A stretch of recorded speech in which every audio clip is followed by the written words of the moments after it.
കേരള രാഷ്ട്രീയത്തിലെ അപൂർവ കൗതുക പ്രതികരണങ്ങളിലൊന്നാണ് ശ്രീ വി ഡി സതീശൻ കേരളത്തിലെ പ്രതിപക്ഷ നേതാവ് നടത്തിയത്. മാധ്യമപ്രവർത്തകരുടെ ഇത് സംബന്ധിച്ച ചോദ്യത്തിന് അദ്ദേഹം മറുപടി പറഞ്ഞത് രാഷ്ട്രീയത്തിൽ നിൽക്കുമ്പോൾ ആരോപണങ്ങളൊക്കെ വരുമല്ലോ എന്നാണ് അദ്ദേഹം സ്വാഭാവികമായ ഒരു മറുപടിയായി പറഞ്ഞു വെച്ചത്.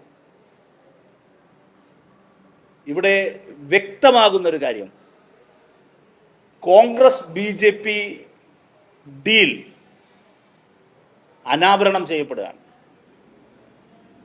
കേരളത്തിൽ BJPയും കോൺഗ്രസും തമ്മിലുള്ളത് KC-RC ഡീലാണ്. KC എന്ന് നിങ്ങൾക്ക് മനസ്സിലായിട്ടുണ്ടാകും, KC വേണുഗോപാലാണ്. RC എന്ന് കേൾക്കുമ്പോൾ, KCയുമായി ചേർത്ത് RCയെ കേൾക്കുമ്പോൾ സാധാരണ തോന്നുന്നത് രമേശ് ചെന്നിത്തലയാണ്. ഇപ്പോൾ അതൊന്നുമല്ല ഡീൽ, അത് രാജീവ് ചന്ദ്രശേഖറാണ്. KC-RC ഡീലിൻ്റെ ഭാഗമായിട്ടാണ്, KC വേണുഗോപാൽ രാജീവ് ചന്ദ്രശേഖർ ഡീലിൻ്റെ ഭാഗമായിട്ടാണ് കർണാടകയിലെ കോൺഗ്രസ് സർക്കാർ കേരളത്തിലെ BJP അധ്യക്ഷനും മുൻ കേന്ദ്രമന്ത്രിയുമായ ശ്രീ രാജീവ് ചന്ദ്രശേഖറിനെതിരെ ഉയർന്നു വന്ന ആരോപണങ്ങളിൽ നിന്ന് അദ്ദേഹത്തെ പ്രൊട്ടക്റ്റ് ചെയ്യുന്നത്.